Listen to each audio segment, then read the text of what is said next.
I want to talk really briefly about why I still firmly believe that Bitcoin is going to be heading towards $100,000 in the first part of next year. In fact, it could happen before the end of this year. In the short term, Bitcoin has to be able to hold the 20 daily exponential moving average, which is a level that we've talked about for years. Right now, it's sitting just a little ways below Bitcoin at about $61,000. If Bitcoin is not able to hold that level, then $60,000 comes into play, which is a level that has been tested no fewer than 7 times over the last 6 months as support and has held on about 5 of those occasions. So, a lot of great support beneath us. If that fails, then Bitcoin could drop all the way down to $54,000, which is a level that we have seen tested not that long ago.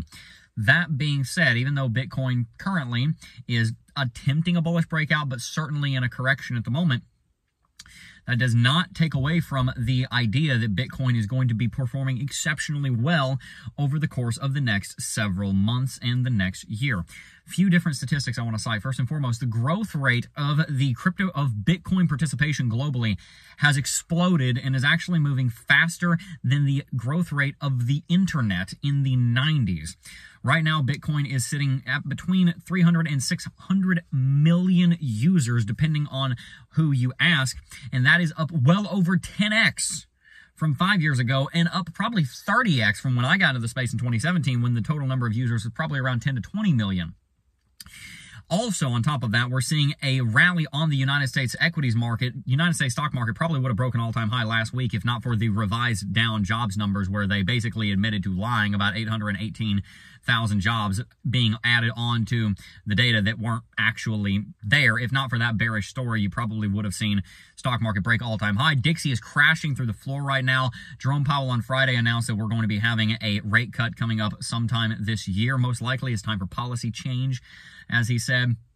That's likely going to be in the November FOMC meeting, which will also coincide with the United States presidential election. So when interest rates go down, that's going to cause stimulus to the United States economy because debt just got cheaper, which meant that the government, in this case the Fed, is getting less of the money. Instead, more of the money is staying in the pockets of the economy, which is almost going to have a similar consequence on the economy as cutting taxes, for example, because it leads to more money in the hands of the business owner and the individual that is a debt holder. Now, as far as the election is concerned, President Donald Trump is likely going to end up winning. Of course, we don't know that for sure, but he does seem to be the popular candidate, and quite frankly, Kamala is going to get absolutely annihilated if they do end up having a debate, because the lady does not know how to even keep her own talking points straight. So I highly doubt that she's going to win, and if Trump does win, it's very likely that he is going to be very much affirming towards the Bitcoin and the cryptocurrency space, which will likely lead to a major rally on Bitcoin and cryptocurrency, because having the most powerful man, in this case, in the world, in the White House, being pro-Bitcoin, pro-mining, pro-cryptocurrency would be absolutely exceptional for the cryptocurrency space, and it would also mean that Gary Gensler would be getting fired. There are many other reasons why I believe that $100,000 Bitcoin is coming, but those are a few of the key ones. I'd love to hear your opinions in the comment section down below about why you think Bitcoin's going to $100,000 or why you think it's not. Am I crazy? Is Bitcoin not going to $100,000 anytime soon, or is Bitcoin heading straight there before the year is even over? Ultimately, Bitcoin is in a massive bull flag right now, the largest that we've ever seen. We've been trading above $50,000 for 199 of the last 200 or so days. We dropped below it for 1 day on the 4th of August, but generally we've been above $50,000 for about 180 to 200 days now.